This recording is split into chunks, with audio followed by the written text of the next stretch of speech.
Dankuni team housing welfare সোসাইটির 2 বছর পূর্তিতে housing complex চত্বরে আয়োজিত হলো বিশাল স্বাস্থ্য মেলা, যেখানে মানুষ খুবই স্বল্প মূল্যে রক্ত পরীক্ষা থেকে চক্ষু পরীক্ষা করান। এছাড়াও স্বেচ্ছা রক্তদানে এগিয়ে আসেন সাধারণ মানুষ। দুই কর্মকর্তা গৌতম ঘোষ ও সুভাষিস ঘোষের কথায় সারা বছরই স্বাস্থ্য শিবির চালু থাকে হাউজিং চত্বরে। তবে প্রতি বছর সংস্থার রেজিস্ট্রেশন পাওয়ার দিন আলাদা মেজাজে আরো বড় করে উদযাপন করা হয়।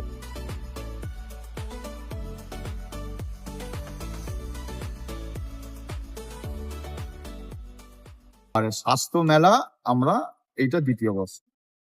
আর আমরা স্বাস্থ্য মেলাটা শুরু করেছি সামনের বছর। আমরা রেজিস্ট্রেশন যেদিন পেয়েছি সেদিন থেকে আমরা স্বাস্থ্য মেলাটা শুরু করেছি।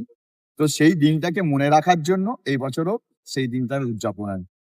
আমরা প্রত্যেক বছরই এই দিনটাকেই আমরা নির্ধারিত করেছি আমাদের টিম হাউজিং ওয়েলফেয়ার সোসাইটির তরফ থেকে, যেহেতু এই দিনেই আমরা আমাদের রেজিস্ট্রেশনটা যেহেতু পেয়েছি, তাই এই দিনটা স্বাস্থ্য মেলা দিয়ে ডানকুনি আবাসনের মানুষকে স্বাস্থ্যের পরিষেবা বাড়িয়ে দেওয়ার জন্য এই মেলাটা আমরা করে। প্রতি বছরে না, এবছরে তো ব্লাড ডোনেশন ক্যাম্প হলো, ইসিজি আছে, ডেন্টাল চেকআপ আছে, ব্লাড ডোনেশন ক্যাম্প তো আছে। তার সঙ্গে নানা রকম ব্লাড টেস্ট হলো, একদম ফ্রি অফ কস্টে না, কিন্তু মিনিমাম একটা চার্জ নিয়ে ব্লাড টেস্ট হলো, আই চেকআপ হলো, এই নানা রকম এই হচ্ছে। আজকে ব্লাড ডোনেট তো করেছে 50-এর উপরে, ইসিজিও তার উপরে এরকম হয়ে গেছে।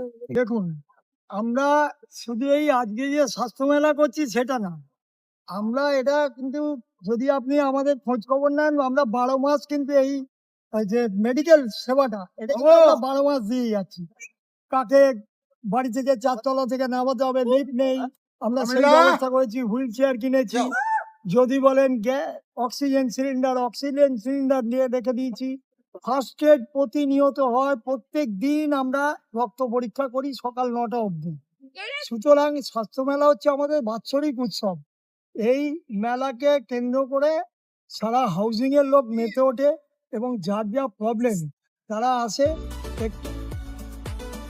তবে কেবল স্বাস্থ্য মেলা নয়, সন্ধ্যায় আয়োজিত হয় ফিরে দেখা, যেখানে বয়স্ক ব্যক্তিরা উচ্ছ্বাসে মাতেন একই মঞ্চে।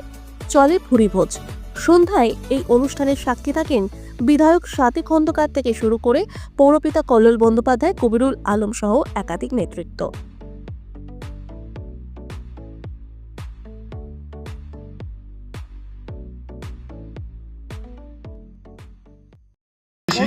কেননা আমরা যখন একসঙ্গে বসি কথা বলি, এখানে অনেক মানুষ সেটা রূপ পেয়েছে। আমি নিজেকে ধন্য মনে করছি আজকে এত সুন্দর একটা পরিবেশে আমরা এবং আমি আমন্ত্রিত। মানে ভীষণ ভালো লাগছে, কেননা টিম হাউসিং এ আমি সকল প্রোগ্রামে আসি। আজকে যে এই যে প্রবীণ নাগরিকদের ফিরে দেখা, প্রত্যেক মানুষের মধ্যেই একটা মানে যৌবন বলুন, ছোটবেলা বলুন, তাদের ভেতরে থেকে যায়। কিন্তু তারা কোনোদিন কেউ কারোর বউ হয়ে আসে বাড়িতে, কেউ কোনো বাবা হয়ে আসে, তারা কিন্তু কাজের মধ্যে দিয়ে তাদের জীবনটা আর তারা ফিরে দেখতে পারে না। তা বয়স হলে তারা চিন্তা করে যে আমাদের ছোটবেলায় কি করেছি। ওই যে আমি আম পাড়তে গিয়ে বাবার থেকে বকুনি খেয়েছি, যে আমি খেলা করতে যাব, বাবা আমাকে চাবি দিয়ে রেখে দিত। এই জিনিসগুলো, এইগুলো মানুষের মধ্যে বিরাজিত থাকে, ভালো থাকে। তাই আমি মনে করি আজকে যেটা করেছে প্রবীণ নাগরিকদের ফিরে দেখা, যেটা খুব ভালো একটা অনুষ্ঠান করেছে। আমি তো খুব ভালো লেগেছে আমার। সবাইকে আমি ধন্যবাদ জানাতে চাই। এরকম অনুষ্ঠান মানুষ করুক, তাদের জীবনটাকে অন্তত একবার ফিরে দেখুক। আমরা চেষ্টা করেছিলাম ফিরে দেখার মাধ্যমে ব্লাড ডোনেশন ক্যাম্প ডানকুনি আবাসন করে প্রত্যেক বছর না, এবছর এত সুন্দর যে রূপ নিয়েছে। প্রত্যেকবার এদের একটা তার পেছনে চিন্তা ভাবনা থাকে। এখানে যারাই উপস্থিত আছে সময় একটা ওই তাদের প্রত্যেকের হুইল চেয়ার, এদের একটা কন্ট্রিবিউশন আছে এর ভেতরে। এবারে মাস্টার স্ট্রোক এটা যেমন ঠিক দেখা, ঠিক আছে, এটা এবারে মাস্টার ঠিক স্ট্রোক। তার সঙ্গে সঙ্গে বলবো আবার নেক্সট এইটুকু বলতে চাই, জন্মাষ্টমী আসছে, প্রবীণ নাগরিকদের ফিরে যে দেখা, আপনারা আরো কি মাস্টার স্ট্রোক আবার আপনাদের নিজস্ব ব্যক্তিগত জীবনেও করছে। বন্ধু অনেক বলছিল কিছুই একটু আগে, আপনাদের অজান্তে হারিয়ে গেছে, চিন্তা ভাবনা বাড়িয়ে দিচ্ছে। যেগুলো আপনাদের এক সময় ইচ্ছে মানুষের ছিল, বয়স বাড়ে, আস্তে আস্তে ওইগুলো মানুষ স্বপ্ন দেখে দৈনন্দিন বড় হওয়া। জীবনযাত্রা কর্মক্ষেত্রে আমাদের আস্তে আস্তে টিম হারিয়ে হাউসিং এর পক্ষ থেকে চেষ্টা ছিল তারপরেও সেটাই, ছেলেরা যুবরা যে আপনারা আমার সাথে এখানে আছে, একে একে আসবে, লিফট নেই, আমাদের বহু না বয়স্ক জানা মানুষ আপনাদের থাকে, কিছু কিছু সেখানে অ্যাক্টিভিটি team সেগুলো house আমাদের নিজে তুলে দিচ্ছে, ধরবেন, ছেলেমেয়েরা বাইরে কিন্তু চাকরি সেইটা করতে এখনো পারে। পর্যন্ত সেইভাবে আমরা সেখানে পাইনি। আমাদেরকে নিজে দিচ্ছে, ডাকা হচ্ছে আপনার এক ছেলে একজন করে, মেয়ে আমরা রয়েছে, আসছি। আমরা চাইছিলাম আমরা যে রয়েছি, আপনারা আমরা একে একে ওখানে আসবেন, ছেলে মেয়ে, কেউ আমরা ভালো আপনাদের অঙ্ক, সাথে আছি, কেউ ভালো কেউ ভয় তবলা পাবেন বাজাতে না, পারতেন, কেউ সমস্ত ভালো গান বিপদে করতে আপদে পারতেন, কেউ আনন্দে ভালো সুখে আবৃত্তি দুঃখে করতে পারতেন। আমরা আমাদের সাথে, সময়ের আমরা চাপে, আপনাদের সাথে আছি। পরিস্থিতির এটাই চাপে একসাথে থাকার সেগুলো হয়তো হয়ে উঠতে জন্য পারেনি, মানে মমতা কিন্তু সেইগুলোই বন্দ্যোপাধ্যায় আমরা বলবো চাইছিলাম যে আপনারা ছোট মানুষের ছোট পাশে করে থাকার তুলে বার্তা ধরবেন, দিই। তাহলে খুব ভালো এটাও লাগতো। মানুষের পাশে থাকা মিটিং মিছিল শুধু নয়, মানুষের পাশে থাকার বার্তা এটা, আমরা সবাই আছি।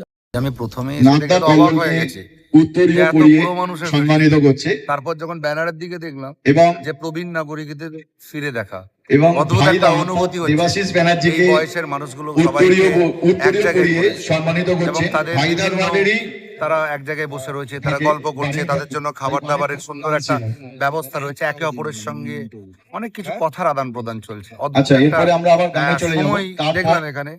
এর জন্য আমি মানে গৌতম এবং সুভাষিসকে বলবো, একদম, একদম। মানে তোমরা এদের রাখো। যে নতুন নতুন চিন্তা ভাবনা টিম হাউসিং এর একটা অদ্ভুত ব্যাপার, মানে খুব সুন্দর লাগছে, মানে নতুন আচ্ছা, কিছু দেখলাম। এটাকে আমি হয়তো অনুপ- আগামী দিন কপি করতে পারি, এটাও বলছি, হয়তো আগামী আচ্ছা, দিন কপিও তপন করতে পারি। কাকু নয়তো ভালো অনুপ লাগলো, দা।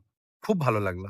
সবাই কেউ আমারও খুব একজন ভালো এসো। লাগছে, একদিন আমরাও বৃদ্ধ হব, কিন্তু কেউ কি তপন আমাদের সিনহা। এক জায়গায় করবে আগামী দিনে আমরা জানি না।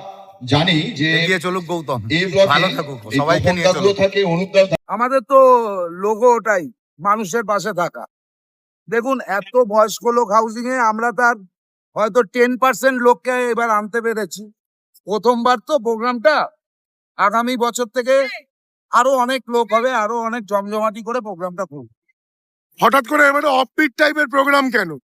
দেখুন, আমরা মানুষের সাথে মিশি তো, এনাদের মানে কিছু করার নেই, মানে নেগেটিভ ভাবনা চলে আসে মনের মধ্যে। তো তার থেকে যদি আমাদের সাথে একটা দিনও কাটায়, গল্প করে, আড্ডা মারে, তাদের সময়টা খুব ভালো যাবে।